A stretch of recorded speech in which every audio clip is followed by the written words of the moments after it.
Vamos lá gravar esse vídeo. Chato, eu não quero fazer, mas eu queria. Mas. Fazer o setup de gravar um vídeo é difícil. Afinal das contas, eu desistir de inserir a trilha sonora ao mesmo tempo. Eu gravo, vou ter que editar depois. Mas enfim. Hoje nós vamos falar de um negócio legal que é rodar programas em um computador. Eu já explico o motivo que me levou a chegar nessa situação aqui.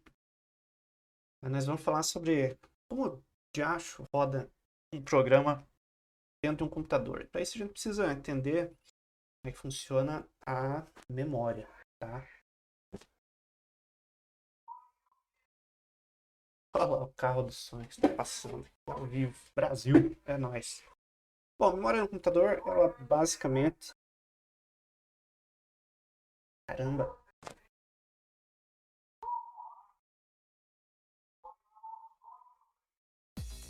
Vai embora, carro do sonho.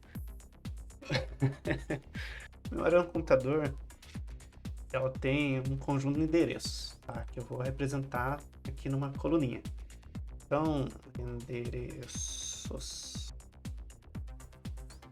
Então, mas na verdade o que é um conjunto de lugares onde você guarda dados, né? Um conjunto de bytes. A memória é isso, um conjunto de bytes que são acessáveis, como a gente chama, randomicamente, né? Você fala, memória, me dá o endereço ali, me dá o valor que está gravado no endereço 0. E o teu pente de memória vai te devolver um valorzinho. Né? Ou você pode pegar um range, coisa assim, né? Hoje em dia todo mundo acessa um grande range de memória porque torna as coisas mais rápidas. Mas enfim, né? A notação usual de memória é... Nossa, como o nosso programa gasta a tela com barra de menu, né? Enfim. A notação usual é você colocar os endereços baixo para cima, né? Então o endereço 0 para embaixo e o maior palavra possível na tua memória, né? Que aqui vai indicar o tamanho dela. É o final, né? É o endereço mais alto que a gente chama. Então, aqui pintar a corzinha, né? Aí, tá. Então você tem aqui os endereços de memória em verdinho. Então, vai do 00 até FF. Então aqui a gente vai brincar com uma memória de 255 bytes. Então, a gente quer executar um programa. Então, vamos pensar que a gente tem uma CPU, tá? Essa CPU aqui, ela tem também um pouco de armazenamento de memória dentro dela, tá? Ela tem coisas que a gente chama de registradores. O registrador mais importante é o mais importante, né? Digamos, mais conhecido e lembrado, que é o Instruction Pointer, ou Program Counter.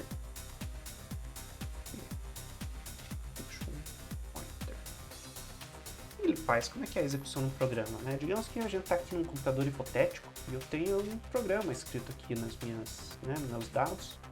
Eu quero... Caramba, como é que faz? Aê! Eu quero escrever um programa que faz alguma coisa, né? Então, por motivos práticos, eu vou inverter a notação, porque é mais fácil de entender, tá? Então aqui no topo é o começo e aqui seria o fim do programa. Eu tenho um programa lá com instruções do tipo, sei lá, set0, set y2, set z, x mais y. É um programa também hipotético. E acabou. Então tem aqui umas instruçõezinhas que vão ser, vamos botar aqui, pseudo,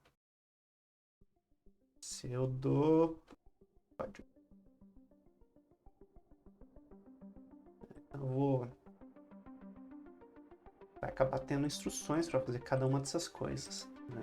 Aqui então, de novo, é a memória do computador, e aqui mais para esse canto a gente seria a CPU, né?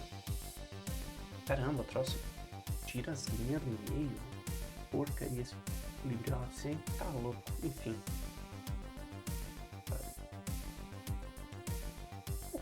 Esse não vai ficar com as linhas aparecendo.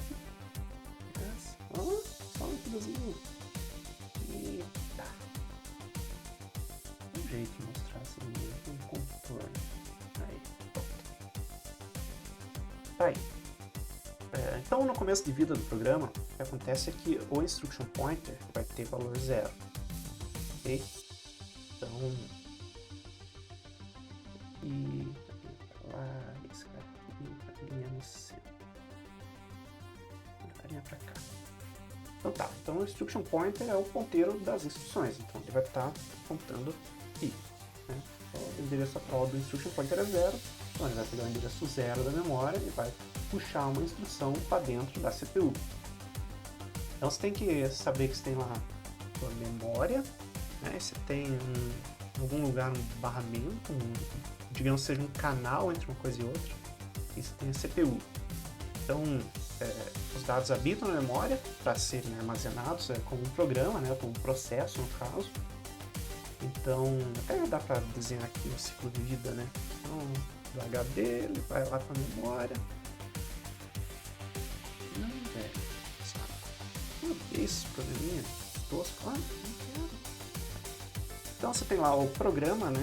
Você tem o programa salvo em disco, né? E o seu sistema operacional vai transformar isso num processo, né? Que vai ser carregado dentro da CPU. Então, na prática, o processo mesmo meio que é o programa rodando, né? O programa que tem memória CPU.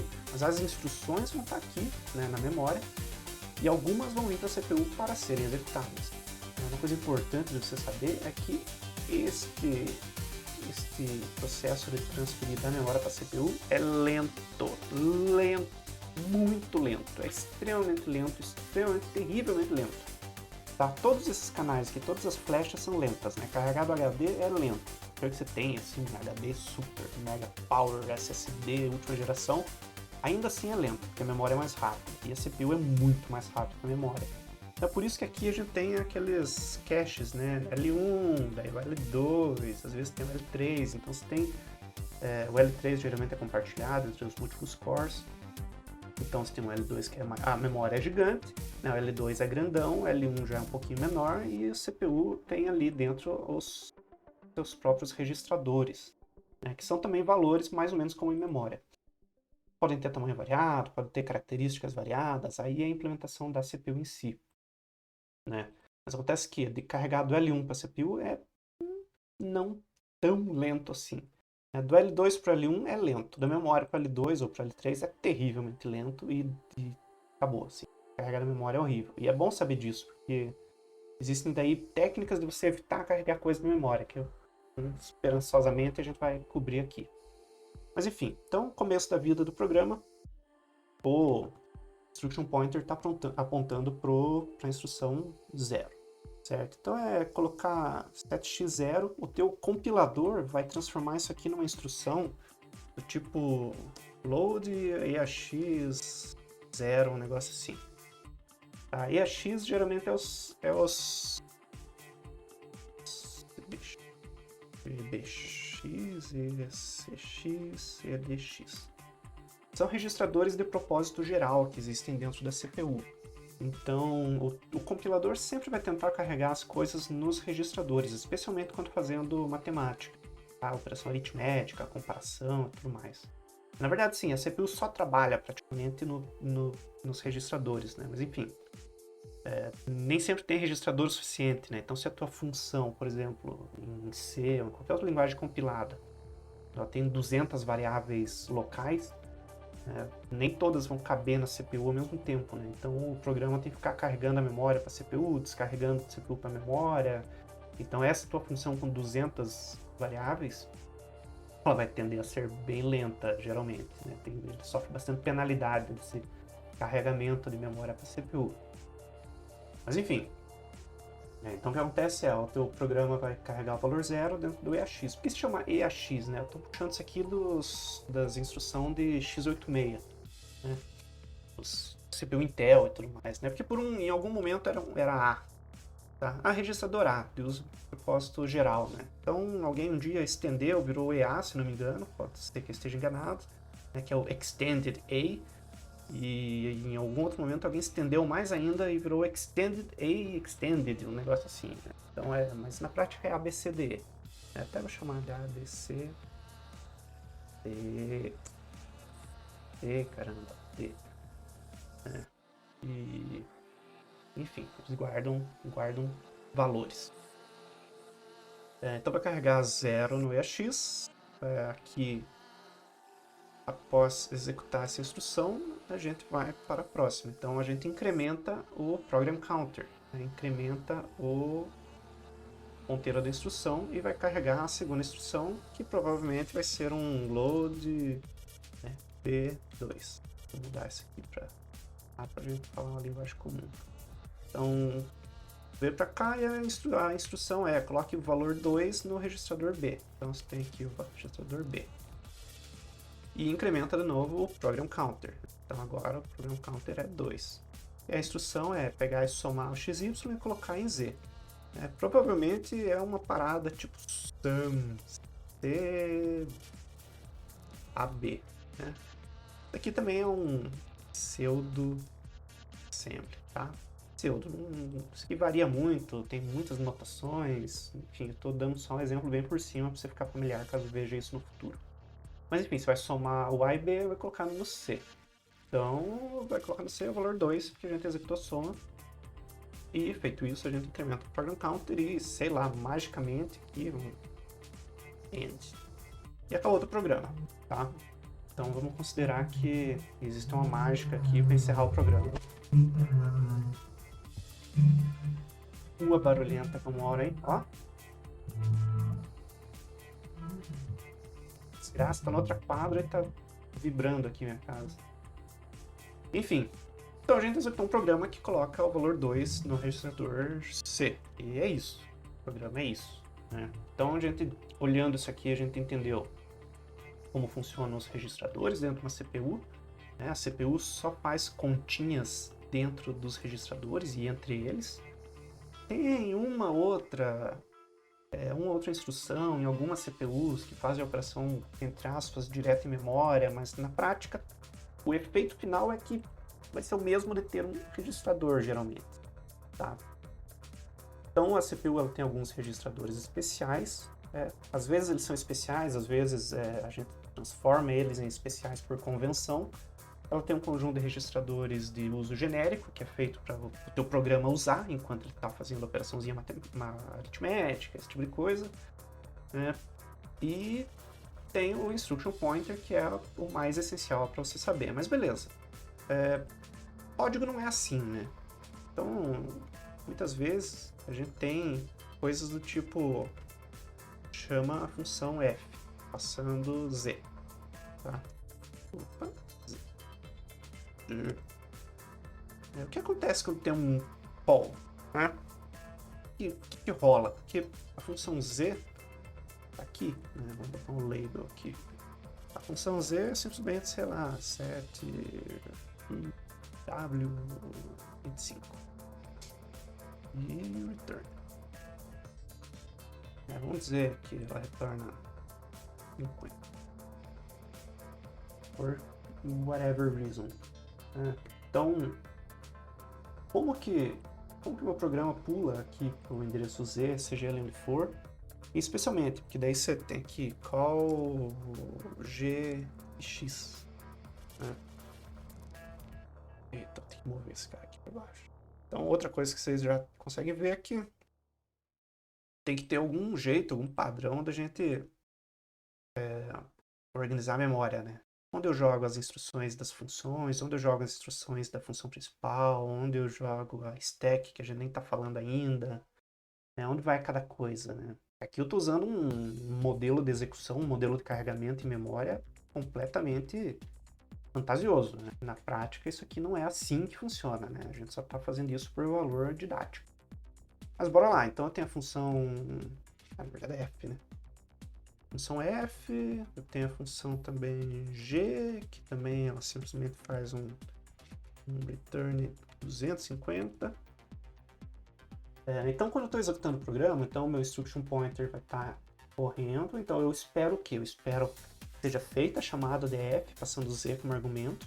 Eu espero que seja feita a chamada de G, passando X como argumento. Uma coisa em seguida da outra, né? Então, por mais que aqui exista 25 mil linhas de código sendo executado dentro da função F, eu espero voltar aqui para esse endereço, né? Então, aqui a gente está no x01, 2, 3, 4. Vou botar em endereços mais humanos, né? E aqui a gente tem o endereço F, que eu não sei onde é que é, o endereço G, que eu não sei onde é que é, mas é algum endereço dentro da memória. Então, para que isso aqui aconteça, eu preciso ter algum padrão, porque a CPU não implementa muita mágica para mim. A CPU simplesmente me dá aqui os registradores, ela garante que vai executar as instruções da melhor maneira possível, mas como eu vou rodar um programa aqui com subrotinas, aí é uma coisa que a gente tem que decidir como fazer. Tá? Então, a primeira pergunta que surge é, como é que eu passo o Z, né? Seja ele qual for, no caso aqui a gente sabe que o Z, nesse caso, Y, e o Z é o registrador C, né? Muita letra é complicado também. Mas como é que o código aqui, que é para ser genérico, sabe que eu vou pegar desse registrador? Como diabos vai acontecer essa troca toda? A informação aqui, né, como eu falei, não tem mágica. A gente tem que criar um padrão. Aí o padrão que a gente tem é a stack. Vou colocar aqui, tirar o G fora. Aqui. Stack. Como funciona a dita cuja da pilha? Puxa. E vamos, cadê as? Torna para todo lado. A fonte vai ser branca. Beleza. Então, em algum momento, tem que ter uma stack definida, tá? Então,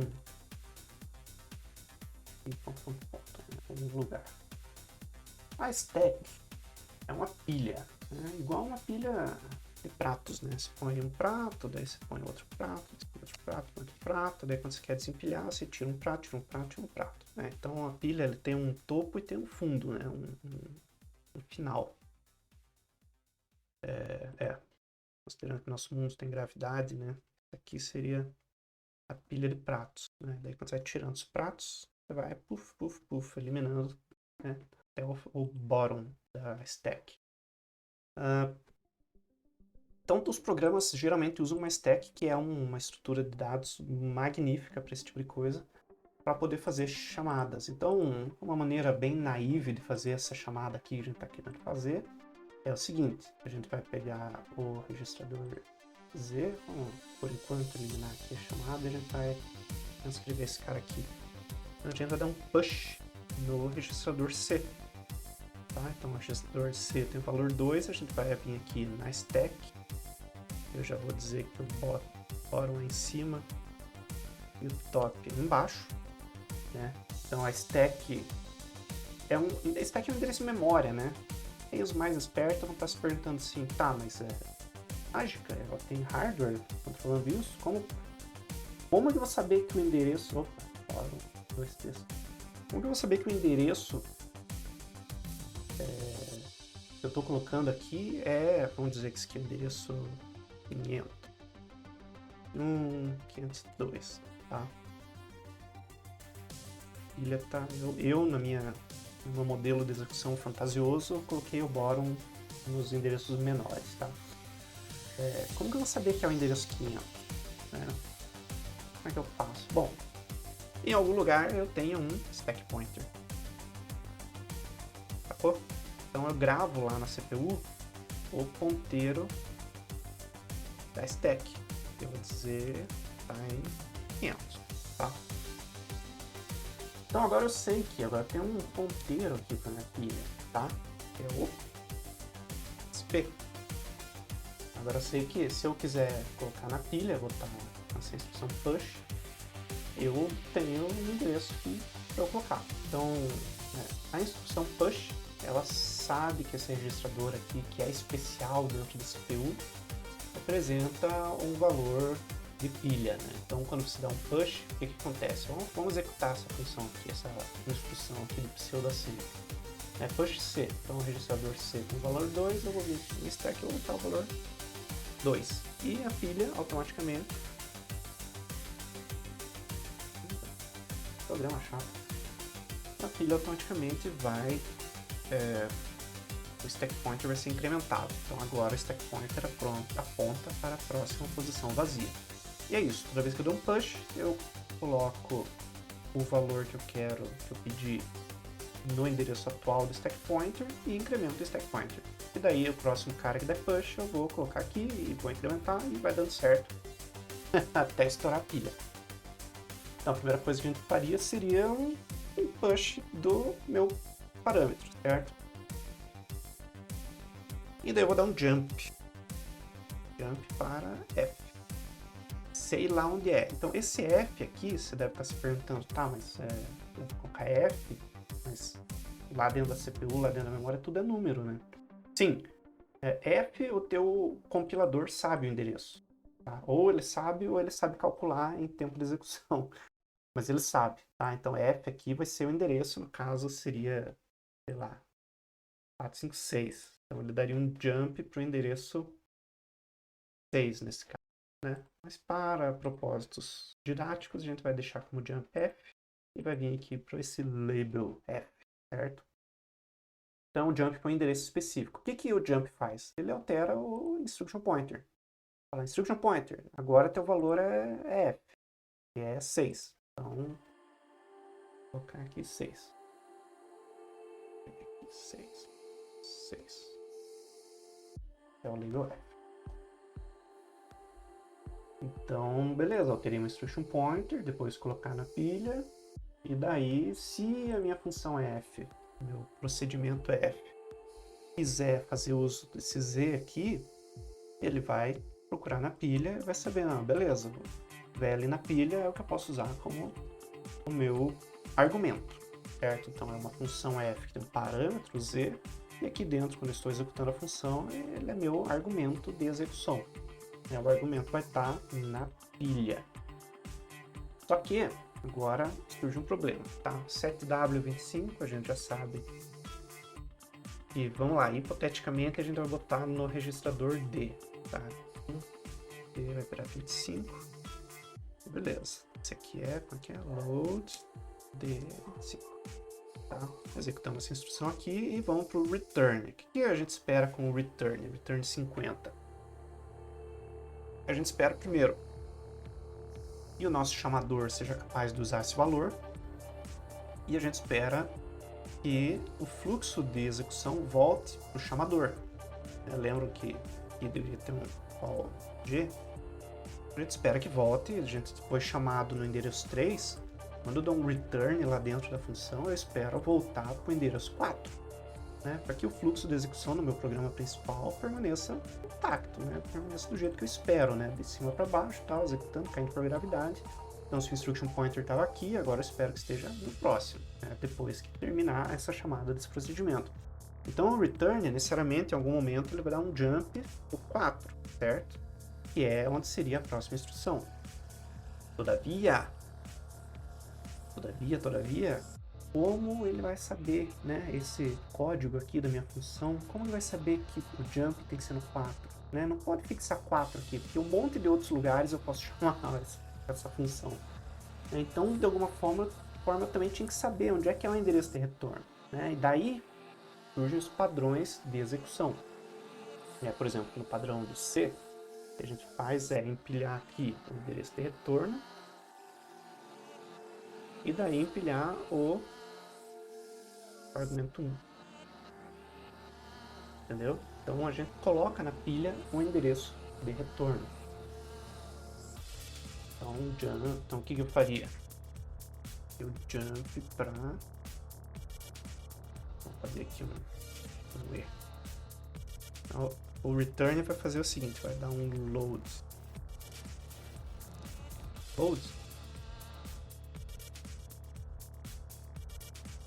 Load no E, que valor? Que é stack pointer, nesse caso, -1, tá? Stack pointer no momento está aqui. Isso aqui também é hipotético, isso aqui é cagado, eu já vou explicar que isso aqui está errado. Mas ok, por enquanto, para a gente entender o processo, considere que está certo. E a gente vai fazer jump pro endereço B. Vamos botar, sei lá, $, seja. Não, tá tudo errado, né? Jump pro registrador E. O valor que está na registradora E. E daí ele vai pro 4 e vai prosseguir a execução. Beleza? E agora surge a pergunta, né? Esse offset aqui de -1, como eu vou saber? Porque digamos que a minha função chame outras funções, então eu vou estar empilhando e desempilhando aqui um monte de coisa. Essa stack aqui é compartilhada por todas as chamadas de função. E daí eu chamei outra função, ela retornou um valor, eu estou com o retorno do valor aqui, e daí o meu SP-1 já não é mais válido. O SP está lá embaixo. E o SP-1 daí vai dar aqui no X, eu vou dar um jump pro X, meu programa vai se perder e cagou tudo, né? Como que a gente resolve esses problemas? Bom, criando mais um pointer. Nesse caso é o que a gente chama de base pointer. O que é o base pointer? Tá vendo que esse 4, que é o endereço de retorno, e o 2, que é o primeiro argumento de uma função, eles são parte de uma mesma chamada de função? Isso que a gente chama de registro de ativação, tá? É esses dois caras aqui. Então esses caras aqui são o mesmo registro de ativação. Tá? Então o que a gente faz é fazer o base pointer apontar para o topo do registro de ativação, né? O menor endereço. E ele vai servir como base. Então, ao invés de eu dizer stack pointer menos um valor bizarro, dizer, não, beleza, é o base pointer mais 0, não precisa somar nada, tá? Então, eu vou dar um jump pro... Opa, eu tinha escrito errado com 3 R's, né? Errado. Então, eu vou dar um jump pro base pointer, que é esse cara aqui, que aponta para o endereço de retorno, somado de 0, então é esse aqui mesmo. Então, eu dou um jump para lá e beleza. Claro, você também vai querer limpar a stack. Então, existe um trabalho compartilhado entre chamador e função chamada, que é deixar a stack limpa para quando ocorrer a próxima chamada, tá? Então, não vou entrar nesse tipo de detalhe agora, mas tem alguns que limpam a stack, tem gente que tira o endereço de retorno, porque quem colocou o endereço de retorno aqui, né, foi o chamador. Então, o chamador devia dar um pop agora para que a stack fique limpa. Então, e retorna o base pointer para onde era. Então, aí tem outra questão. Se eu estou chamando as funções recursivamente, o meu base pointer, que é um só dentro da CPU, né, que agora, nesse momento, está também no endereço 500, e o stack pointer a gente já executou e está lá no 503, né? Esse base pointer precisa ser atualizado. Então, outra coisa que a gente faz é o seguinte: em algum lugar você salva o old base pointer, tá? Previous. Vai guardar onde estava o base pointer anterior. Ok? E daí o que você faz? O base pointer fica apontando para o old base pointer, e daí no jump você vai dar no retorno, vai pular pro base pointer mais 1, que é o endereço de retorno. E daí alguém vai limpar, o base pointer ficar aqui, o chamador limpa, ou você mesmo limpa, questão de chamada, enfim. Né? Esse aqui é um modelinho de execução. E é isso. Para quem não faz ideia de como o programa é executado dentro da CPU, que já é uma boa introdução. Provavelmente está perdido, mas talvez lendo um pouco a respeito e depois voltando para esse vídeo você vai conseguir entender melhor. Né? Você tem que sempre pensar na memória como uma coisa contínua, né? E um ponteiro que vai ficar andando, né? Então tem aqui as instruções, então tem um ponteiro da memória que anda por aqui, em algum momento dá um jump, né? Tipo, jump F. Executa, jump. Opa, jump pro F, vou pra cá. Executa, jump pro E. Voltou pra cá, voltou pra cá. E daí ele vai executando até que em algum momento tem alguma forma mágica, que não vou entrar em detalhes, de encerrar. Então, beleza, encerrou o programa, terminou a CPU, ou vai dormir, ou devolve para o sistema operacional, ou o sistema operacional descarrega o programa e faz o que for necessário, tá? Isso aqui é um modelo de um programa rodando em uma CPU, tá? As CPUs modernas, elas têm... Tá, difícil falar em moderna, né? Mas CPUs mais complexas, essas de propósito geral que a gente usa no laptop, no celular, no nosso computadorzinho, elas têm vários níveis de segurança, eles têm endereçamento relativo, elas têm os anéis, né? Ring 1, Ring 2, 3 e tal, para execução dos programas. Então, isso aqui que você está vendo seria como mais ou menos o kernel roda, né? Porque ele é o único programa no sistema operacional do desktop comum, desses habituais que ele tem. É o único programa que a gente roda no chamado... não é nem o Ring Zero, dá para rodar em outros, mas é o que roda direto olhando a memória do jeito que ela é, né?